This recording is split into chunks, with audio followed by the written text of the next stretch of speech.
Hey guys, Scott from therecordingsolution.com. I got 4 reasons today why you should mix at lower volumes. And the first one is, and I think the most important one is you can hear inconsistencies mainly in volume. For example, when I'm mixing, I tend to mix my snare pretty loud, as in comparison to the vocal. So what I like to do is turn it way down, kind of like what I've learned is to turn it down to where you can hear or have a conversation with somebody and not have to scream over the music to do so. And I know it doesn't sound sexy. I know loud volumes are sexy, and we like loud volumes to impress our friends, but trust me, this little hack will make your mixes better. I know a mixer here in Texas. His name's Adam Oder, a good friend of mine. He's actually mixed one of my albums way back in the day. I think he's Grammy nominated. I should know that. But mixed some really good albums. And if you're in a mixing room with him, he has it kind of awkwardly low, but that's what he does. And some of these reasons I tell you today are why. So the first one, again, is you can hear volume inconsistencies, level things between different instruments. So instead of mixing at this volume,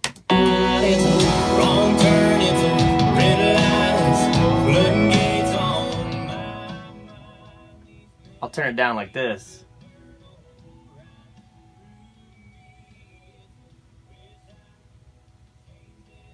And as you turn it down, I'm listening for the snare and the vocal. And a lot of times my snare is loud or too loud for that vocal, so I'll just kind of nudge that snare down just a little bit.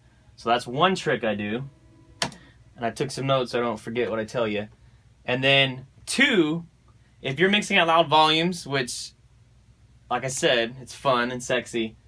If you start turning things up and everything's booming and you're rocking, well, it might sound good loud, but your ears adjust to those loud volumes very quickly, and so you may not hear those inconsistencies that I'm talking about, and you might be impressing yourself or your friends, but everything sounds good loud. If you can make, for instance, the drums sound great at a low volume and punchy and full at a low volume, anything at a low volume sound full and awesome, it's gonna sound badass when you turn it up to those loud volumes when you're trying to impress your client or your friends or your band, or later when you just want to jam out to the mix you just mixed.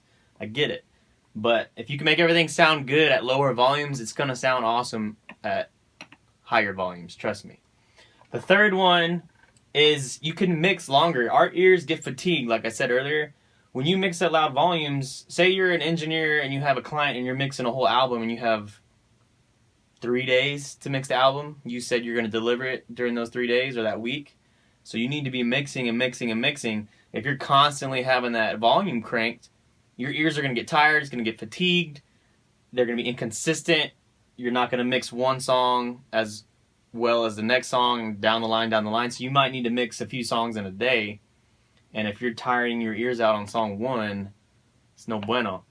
And the fourth one is probably the most obvious one. You save your hearing, you save your ears. You don't want to fry your ears. If you're trying to do this as an artist or as an engineer, you want consistency, long-term consistency, and a career in this, okay? Some of you might be hobbyists, but some of you might be pursuing this as a career. So save your ears. I'm in a band myself, and now that I do this a lot and have clients and mix my own music, I hate when I play live shows and the monitors are screaming in my ears. And when I'm at live shows, I put earplugs in. Not when I'm singing, but when I'm watching live shows or something, I'll put earplugs in. Or if I'm singing a friend's band, if I don't have earplugs, I'll put toilet paper in my ear. I don't care. Something to save your ears. Just be aware that you need to save your ears. Mix at lower volumes. I promise you're going to get great results using those 4 tips. Scott from The Recording Solution. Subscribe to the YouTube channel, sign up for the emails and my free ebook. I'm going to add some free stuff to the sign up as well, but you'll be on my list where I deliver content like this weekly for free all the time. Mixing tips, recording tips, producing tips, everything you need to know about home studios. Scott from therecordingsolution.com. See you on the other side.